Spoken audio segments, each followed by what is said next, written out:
Hi అండి, welcome to అమ్మ చేతి ప్రేమ. మనం చేసే చేపల పులుసు కంటే మన పెద్దవాళ్ళు తయారు చేసే చేపల పులుసు చాలా కమ్మగా, తినే కొద్దీ ఇంకా ఇంకా తినాలని ఆ రుచి ఎప్పటికీ మర్చిపోలేం కదా. మరి ఆ పద్ధతిలో అయితే ఈరోజు మీకు ఈ చేపల పులుసు అయితే షేర్ చేస్తున్నాను. వీడియోని అయితే చివరి వరకు చూడండి. చాలా ఇంగ్రీడియంట్స్ ఇంట్లోనే తయారు చేసుకుని ఇందులో వేయాలి. నేను ఇక్కడ కేజీ చేపతో అయితే మీతో షేర్ చేస్తున్నాను. ముందుగా మ్యారినేషన్ కంపల్సరీ అండి. ఇలా మ్యారినేట్ చేయకపోతే చేప తినేటప్పుడు చప్పచప్పగా ఉంటుంది. దీనిలోకి పావు స్పూన్ పసుపు, అర స్పూన్ సాల్ట్, 2 స్పూన్ల వరకు కారం వేసుకుని, అలాగే 1 స్పూన్ వరకు అల్లం వెల్లుల్లి కూడా వేసి బాగా ఇదంతా కలిసేటట్టు ఇలా చేపకు పట్టించాలి. ఇలా 2-3 నిమిషాల పాటు చేప ముక్కలకి ఇవన్నీ బాగా పట్టించిన తర్వాత దీన్ని అయితే పక్కన ఉంచుకుందాం. ఇప్పుడైతే 100 గ్రాముల వరకు చింతపండుని ఇలా వేడి నీళ్ళు వేసి ముందుగానే నానబెట్టుకున్నాను. మీరు కూడా ఇలా నానబెట్టుకోండి. ఇప్పుడైతే స్టవ్ మీద వెడల్పాటి కడాయి పెట్టుకోండి. ఇందులోకి 1 పావు కప్పు వరకు వేరుశనగ నూనె అయితే వేసుకోండి. మనకి ఎప్పుడు చేపల పులుసు చేసినా నూనె ఎక్కువే పడుతుందండి, అప్పుడే టేస్ట్ బాగుంటుంది. ఇలా నూనె కొంచెం వేడయ్యాక 1 స్పూన్ మెంతులు, అలాగే మరో 1 స్పూన్ వరకు ఆవాలు వేసుకోవాలి. ఇవి కొంచెం వేగిన తర్వాత ఇప్పుడు దీనిలోకి ఒక 2-3 రెబ్బల కరివేపాకు కూడా వేసుకుని ఆయిల్లో బాగా వేగనివ్వాలి. కరివేపాకు కూడా వేగిన తర్వాత ఒక ఉల్లిపాయని ఇక్కడ చూపిస్తున్నట్టు చిన్న ముక్కలుగా కట్ చేసి వేసుకోండి. ఇక్కడ ఒక ఉల్లిపాయని ఎందుకు చెప్పానంటే, మనం ఒక ఉల్లిపాయని ఇలా కట్ చేసి వేస్తున్నాం, ఇంకో 2 ఉల్లిపాయలని ఇలా మిక్సీ పట్టి వేసుకోవాలి. అప్పుడే టేస్ట్ బాగుంటుందండి. అన్ని ఉల్లిపాయలు ముక్కల కింద కాకుండా కొన్ని ఉల్లిపాయలు ఇలా ముక్కల కింద కొన్ని పేస్ట్ చేసి వేసుకుంటే మనం తినేటప్పుడు పులుసు టేస్ట్ కూడా చాలా బాగుంటుంది.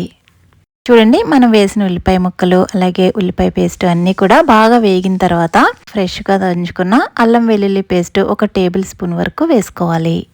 అల్లం వెల్లుల్లి పచ్చివాసన పోయేంత వరకు ఇలా మీడియం ఫ్లేమ్లో 2 నిమిషాల పాటు వేపించుకున్న తర్వాత ఒక 2 మీడియం సైజు టమాటాలని ఇక్కడ చూపిస్తున్నట్టు ప్యూరీ కింద చేసుకుని వేసుకోవాలి. ఈ టమాటా ప్యూరీ ఆయిల్లో బాగా వేగి ఆయిల్ సెపరేట్ అయ్యేంత వరకు వేపించుకోవాలండి.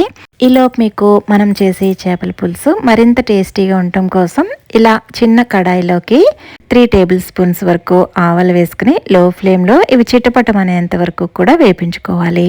ఇలా బాగా వేపించుకున్న ఈ ఆవాలు చల్లారాక మెత్తని పొడి చేసుకుని పక్కన ఉంచుకోండి. ఇదే చిన్న కడాయిలో మరో 3 టేబుల్ స్పూన్ల వరకు మెంతులు కూడా వేసుకుని లో ఫ్లేమ్లో ఇవి కొంచెం ఎర్రగా వేగేంత వరకు కూడా ఇలా లో ఫ్లేమ్లో వేపించుకుని ఇవి చల్లారాక కూడా పొడి చేసుకుని ఉంచుకోవాలి. చూడండి, మనం వేసిన టమాటా ప్యూరీ బాగా వేగి ఇలా ఆయిల్ సెపరేట్ అయ్యడం స్టార్ట్ అయింది. ఇప్పుడైతే స్పైసెస్ యాడ్ చేసుకుందాం. చేపల పులుసుకి ఎప్పుడు కూడా స్పైసెస్ ఎక్కువ యాడ్ చేసుకుంటేనే టేస్ట్ బాగుంటుంది.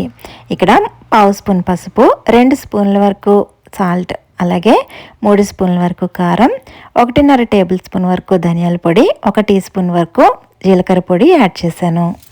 ఈ స్పైసెస్ 1 నిమిషం పాటు ఇలా వేగిన తర్వాత మనం ఇందాక వేపించి పొడి చేసుకున్న ఆవాలు ఉన్నాయి కదా, చూడండి ఇలా మెత్తగా పొడి కింద చేసుకోవాలి. ఈ ఆవ పొడిని అయితే 1 స్పూన్ వరకు వేసుకోవాలి. ఇలా ఆవ పొడిని వేసుకున్న తర్వాత మరో 6 నిమిషం పాటు దీన్ని ఇలా ఫ్రై చేసుకోవాలి.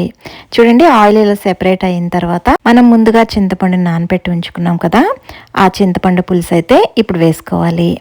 ఇప్పుడు దీనిలోకి మరో 1/2 గ్లాసు మామూలు వాటర్ కూడా వేసుకుని ఇప్పుడైతే వెంటనే చేప ముక్కలు వేయకుండా ఈ చింతపండు పులుసుని ఇలా మూత పెట్టి 10 నిమిషాల పాటు హై ఫ్లేమ్లో మరిగించుకోవాలి. 10 నిమిషాల తర్వాత ఇప్పుడు ఇలా మూత తీసి 3 పచ్చిమిర్చిని ఇలా కట్ చేసి వేసుకోవాలి. అలాగే మనం మ్యారినేట్ చేసుకున్న చేప ముక్కలను కూడా ఇప్పుడు ఇందులో వేసుకోవాలి. ఇప్పుడు ఇవన్నీ కూడా చక్కగా అన్నీ కూడా ఇలా సర్దుకుని వేసుకున్న తర్వాత మూత పెట్టి మరో 10 నిమిషాల పాటు హై ఫ్లేమ్లో ఉడికించుకోవాలి. మధ్య మధ్యలో ఇలా మూత తీసి ఇక్కడ చూపిస్తున్న విధంగా ముక్కలను అయితే కదుపుకుంటూ ఉండాలండి, లేకపోతే అడుగును పట్టేస్తుంది. చూడండి, 10 నిమిషాల తర్వాత నేను ఇక్కడైతే మూత తీస్తున్నాను. ఇప్పుడు దీనిలోకి 1/2 స్పూన్ వరకు మెంతి పొడి, 1/8 స్పూన్ వరకు ఇంగువ, అలాగే కొత్తిమీర ఇలా చల్లుకోండి. ఇంగువ అనేది కంపల్సరీ వేసుకోండి, టేస్ట్ అనేది చాలా బాగుంటుంది. మనం వేసిన ఇంగ్రీడియంట్స్ అన్నీ కూడా ఇలా కలుపుకున్న తర్వాత చూడండి, కన్సిస్టెన్సీ ఈ విధంగా ఉన్నప్పుడు స్టవ్ ఆఫ్ చేసుకుంటే ఇది చల్లారే కొద్దీ ఇంకొంచెం గట్టిపడుతుంది. మన పెద్దవాళ్ళు చేసే పద్ధతిలో ఇలా ఒకసారి ట్రై చేయండి, మీకు తప్పకుండా నచ్చుతుంది. వీడియో నచ్చితే లైక్ చేసి సబ్స్క్రైబ్ చేసుకోండి.